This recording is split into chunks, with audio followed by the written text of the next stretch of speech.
జానపద కళారూపాల్ని కాపాడే నేటి విద్యార్థులందరికీ శుభోదయం. పిల్లలు, నా పేరు పన్నీరు సాయి కుమార్, తెలుగు ఉపాధ్యాయులు. గత తరగతిలో బతుకు గంప పాఠ్యాంశాన్ని పూర్తి చేసుకున్నాం కదా. నేటి తరగతిలో 26వ పుటలో ఉన్న మీకు తెలుసా విభాగంలోని ఫకీరు వేషాల గురించి తెలుసుకుందాం. ముందుగా ఇక్కడ ఇవ్వబడిన వాక్యాలను నేను చదివి వినిపిస్తాను. వాటిని మీరు శ్రద్ధగా వినండి పిల్లలు. ఫకీరు వేషాలు. ఫకీర్లు ముస్లింలలో ఒక తెగ. ముస్లింలు, ముస్లిమేతరులు వీరిని ఆదరిస్తారు.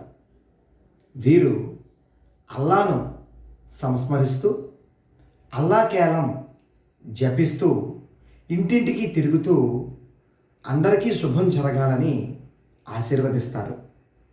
కళారూపాలన్నీ ప్రథమంలో ఒకందుకు ఏర్పడిన తరువాత అవి వివిధ రీతులుగా ఎలా పరిణామం చెందాయో ఈ ఫకీర్ వేషాలు కూడా అంతే.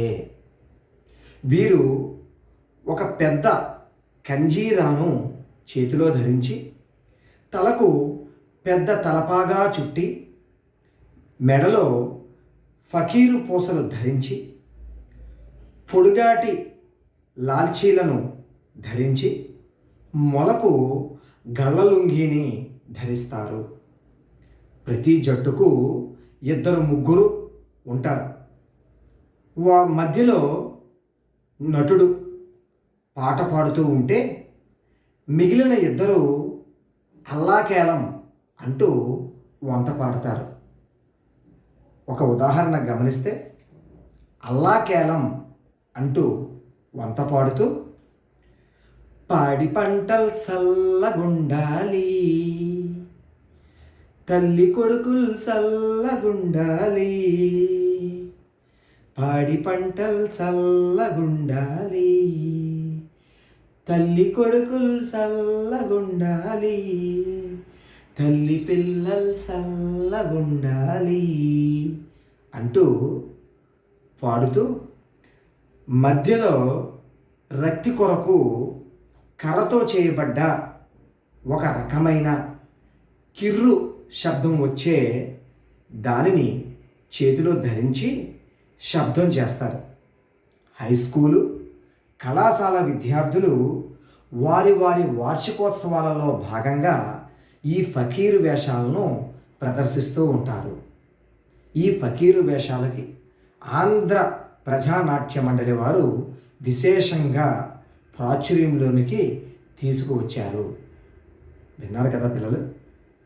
ఈరోజు మనం చదువుకున్న అంశము ఫకీరు వేషాలు. ఫకీర్లు అంటే ఒక ముస్లిం సాంప్రదాయానికి చెందిన తెగ. వీరిని ముస్లింలు కానివారు కూడా ఆదరిస్తారు. ముస్లిం సాంప్రదాయం కాబట్టి వారి ఇష్టదైవమైన అల్లాను సంస్మరిస్తారు. అల్లా కేలం అంటూ జపిస్తారు. ఇంటింటికి తిరుగుతారు. అందరికీ శుభం జరగాలని ఆశీర్వదిస్తారు. ఇది జానపద కళారూపాల్లో ఒక ప్రక్రియకు చెందింది. ఒగ్గు కథ, హరికథ, బుర్రకథ, తప్పెటగుళ్ళు ఏ విధంగా ప్రాచుర్యం పొందాయో ఈ ఫకీరు వేషాలు కూడా అంతే ప్రాచుర్యం పొందాయి. ఈ ఫకీరు వేషాల్లో 2-3 ఉంటారు. మధ్యలో ఒక నటుడు ఉంటాడు. వారి యొక్క వేషధారణ కూడా చాలా అందంగా ఉంటుంది. తలకు పెద్ద తలపాగా చుడతారు. చేతిలో పెద్ద కంజీరాను, అంటే భజన సాంప్రదాయంలో వాయించేటువంటి ఒక వాద్య పరికరం కంజీరా. ఆ కంజీరాను చేతపడతారు. మెడలో ఫకీరు పూసలు ధరిస్తారు. పెద్ద లాల్చీ ధరిస్తారు. మొలకు గళలుంగిని చుడతారు. చూడండి పిల్లలు, బుర్ర కథలో ఏ విధంగా అయితే 3 వ్యక్తులు ఉంటారు, పక్కన కథ చెప్పేవాడికి సహాయకులుగా వంట పాడేవాళ్ళు ఉంటారు, ఈ ఫకీర్ వేషాల్లో కూడా ఇద్దరు వ్యక్తులు వంత పాడుతూ ఉంటారు. తల్లి బిడ్డలు చల్లగుండాలి, పాడి పంటలు చల్లగుండాలి,